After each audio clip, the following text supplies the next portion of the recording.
Comment réussir à imposer de instancier une classe en lui passant des paramètres?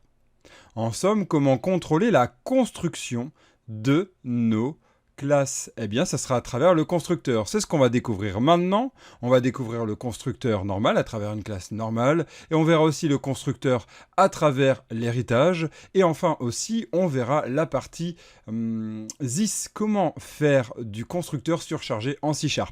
On voit ça tout de suite maintenant.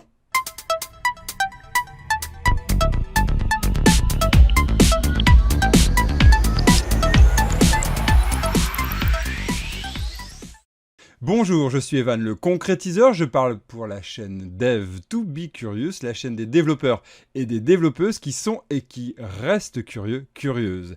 Et la curiosité, c'est une superbe qualité. On est donc dans la programmation orientée objet, on a vu que les attributs doivent être cachés, on cache toujours ces attributs, on les rend jamais publics à part si on le décide, mais on les rendra publics à travers des propriétés. Et maintenant, on va voir les effets de bord de cette partie-là et on va l'améliorer grâce au constructeur. C'est parti. Pour y aller étape par étape, ce que je vous propose, c'est de, pour l'instant, ignorer l'héritage avec l'animal, etc. et d'aller rajouter un Superman. Oui, en fait, c'est une classe Superman, donc on pourra faire plein de Superman. Bah, du Superwoman aussi, hein, si vous voulez. Hein. Du coup, ici, on va faire un public classe et on va lui mettre une propriété string no prénom.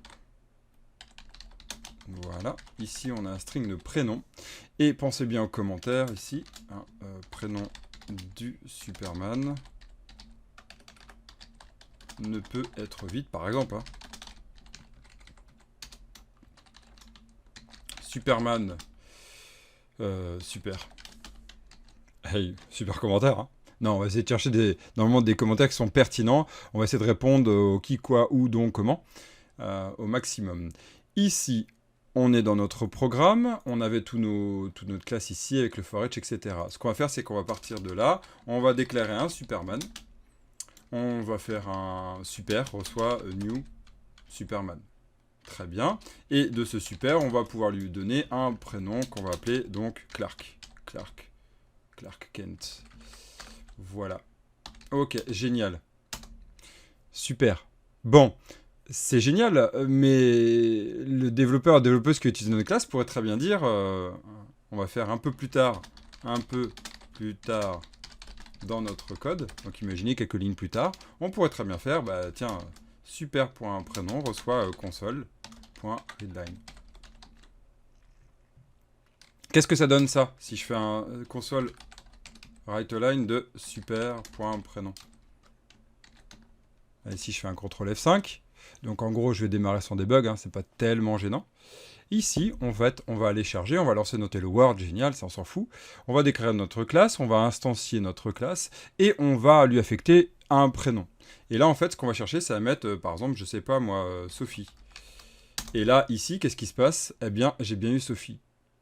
Vous trouvez pas que c'est un peu gênant dans l'histoire? En fait, ici, il y a double problème. La première, c'est que on peut changer le prénom après l'instanciation. Vous savez, c'est un peu comme si vous êtes en train de naître et juste après la naissance, je ne sais pas si vous le savez, mais on a la déclaration en fait de naissance où on va donner un prénom ou plusieurs prénoms à l'enfant. J'ai eu la chance de le faire 2 fois, c'est un réel bonheur et c'est très émouvant. Petite parenthèse. Oui, mais après coup, c'est fini. Plus jamais on changera de prénom, à moins réellement qu'il y ait un souci de justice ou de demande, vous savez. Mais dans 99% des cas, on ne change plus jamais de prénom. C'est exactement comme une facture qui a un prix, plus jamais on changera son prix. Donc, en soi, on pourrait dire qu'au moment de la construction de cette facture, au moment de la construction de l'humain, eh bien, on va lui affecter un prénom. Et ce prénom ne doit pas être vide.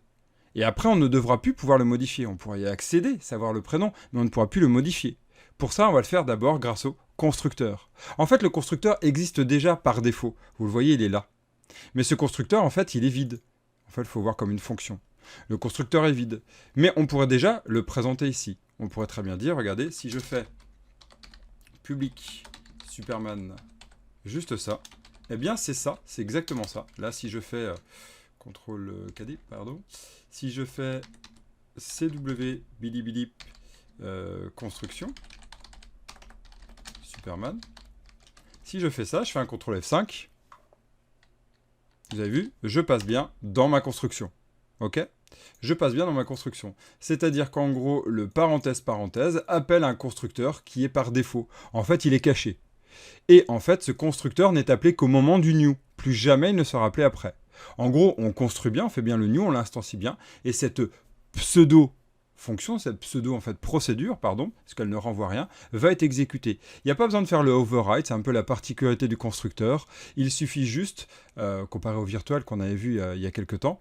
Et ici, on peut donc le redéclarer, on va pouvoir mettre le code qu'on veut.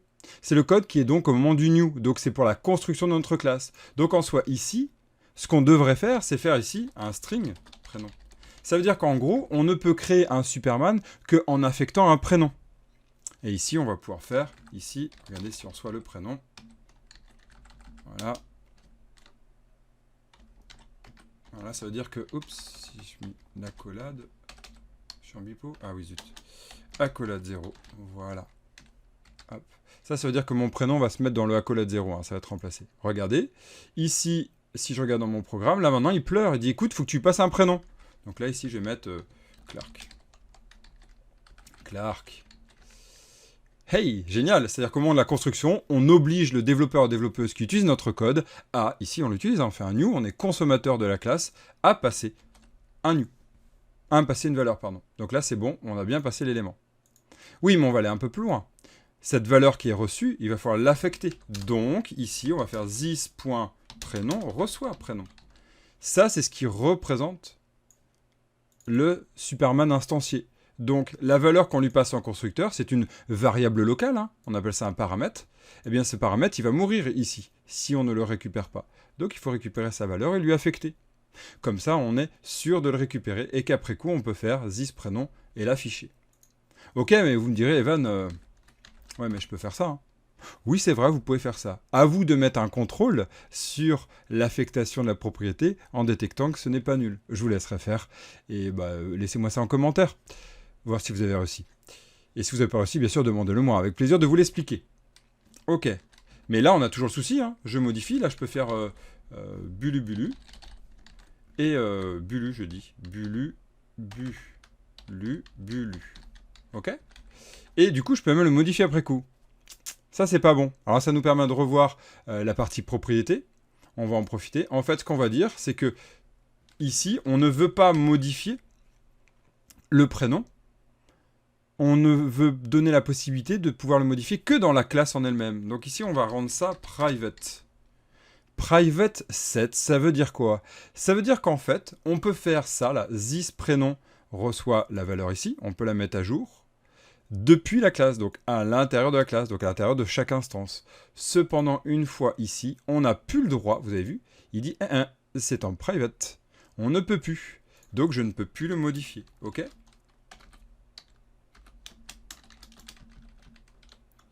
Et là, on peut, par contre, vu que c'est en public, on peut accéder au getter. Ça va, c'est clair là-dessus? Alors, les deux ne sont pas obligatoirement liés. Hein. C'est-à-dire qu'on peut faire des constructeurs avec plusieurs paramètres sans devoir mettre des propriétés en private set. C'est juste pour vous montrer le lien très étroit entre les deux, malgré tout. Quand on a une propriété qu'on passe au moment de la construction. Mais je pourrais très bien rajouter ici, je sais pas moi, par exemple, qu'est-ce qui va pouvoir changer? Sa couleur de cheveux, tiens. Pourquoi pas? C'est des lunettes. Boule A... des lunettes. On peut très bien faire ça. À des lunettes. Ok. Je peux très bien rajouter ça. Rajouter un public bool. Mettre un A des lunettes en getSet. Et ça, j'ai tous les droits de le mettre en public getSet. Pourquoi? Parce qu'à tout moment, je peux changer qu'il a des lunettes ou pas. Donc là, au démarrage, je vais l'imposer, par exemple.